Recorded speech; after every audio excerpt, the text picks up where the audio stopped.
And welcome back to our last read aloud of this week, where we get to finish our chapter book, Mercy Watson Fights Crime. So, yesterday we left off on chapter 11, and today we're going to finish the adventures of Mercy, the cowboy, and the Lincoln sisters. So, let's get back in our book and see how this thing goes. Chapter 11. Next door, Mrs. Watson discovered that Mercy was not in her bed. "Mr. Watson," she shouted, "come at once." Mr. Watson came at once. "Mercy is not here," said Mrs. Watson. "Are you certain?" asked Mr. Watson. "Have you looked under the bed?" Mrs. Watson bent over. She looked under the bed. "She is not there," said Mrs. Watson.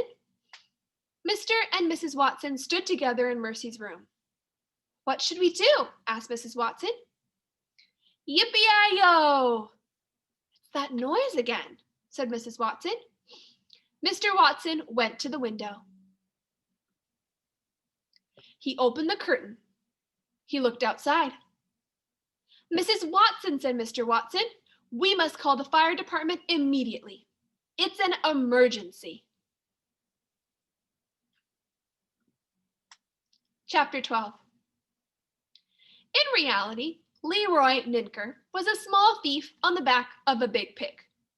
But in Leroy's mind, he was a cowboy riding a buckering bronco in the Wild West.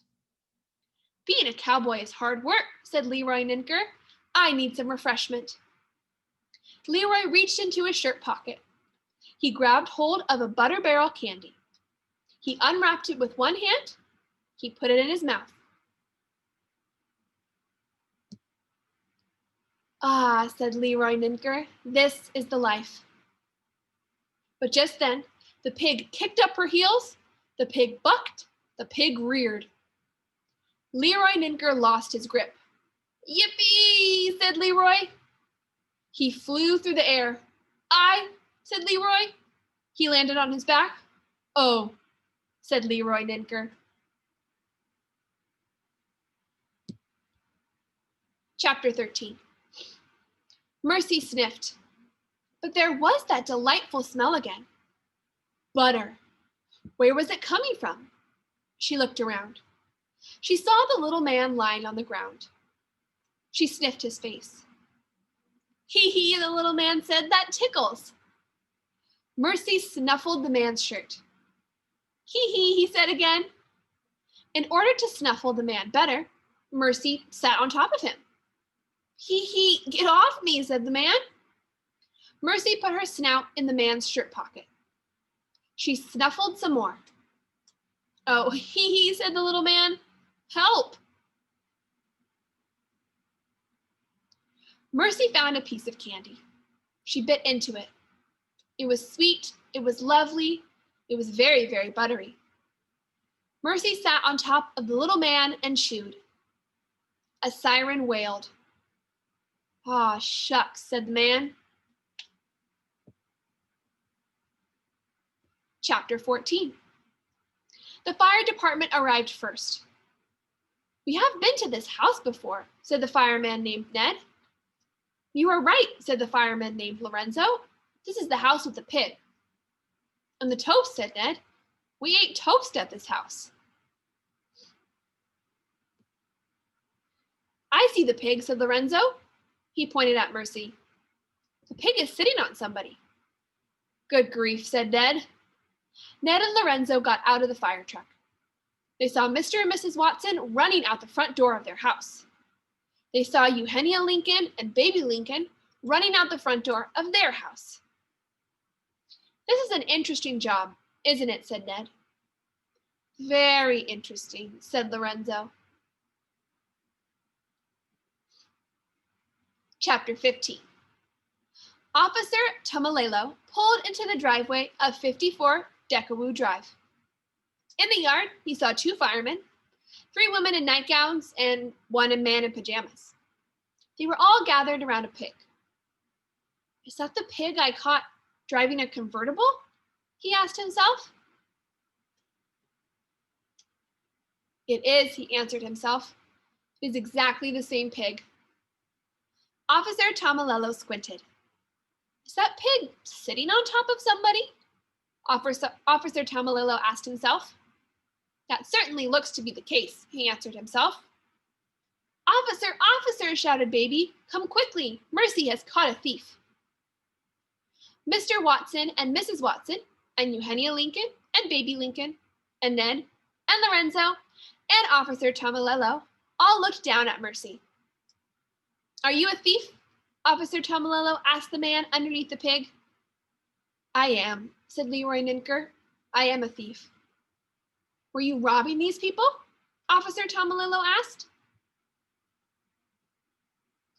I was, said Leroy Ninker, until the pig got involved. Gentlemen, said Officer Tomalolo, will you assist me in removing the pig?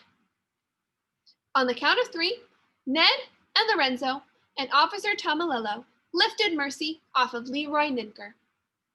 You are under arrest, said Officer Tomalolo. It's that pig you should be arresting, said Eugenia Lincoln. Leroy Ninker stood with his cowboy hat in his hand. He looked down at his feet. Oh, officer, said Mrs. Watson, the thief is so tiny. Shouldn't he have something to eat before you arrest him? Maybe he needs some toast, said Ned.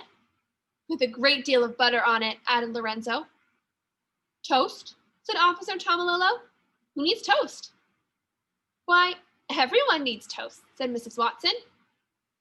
Even cowboys, said Leroy Ninker.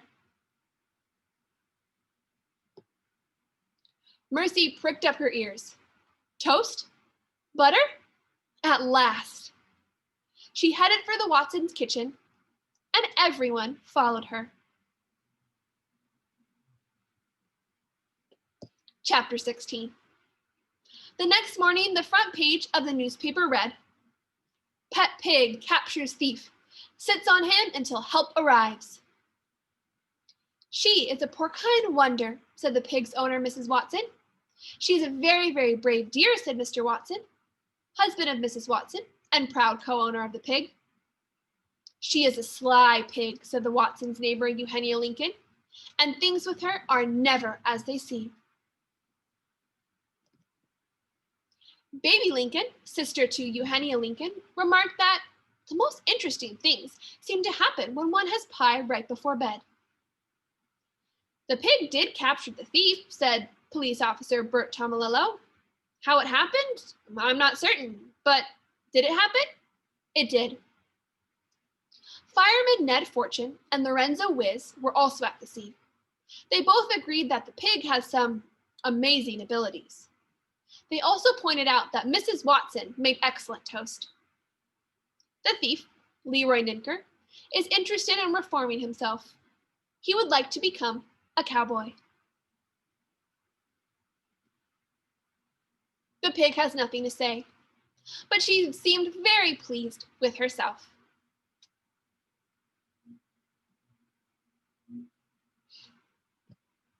The end, Super Scholars. That ends our chapter story of Mercy Watson Fights Crime. I think this story is very silly and quite funny. It's on Epic if you want to go and read it.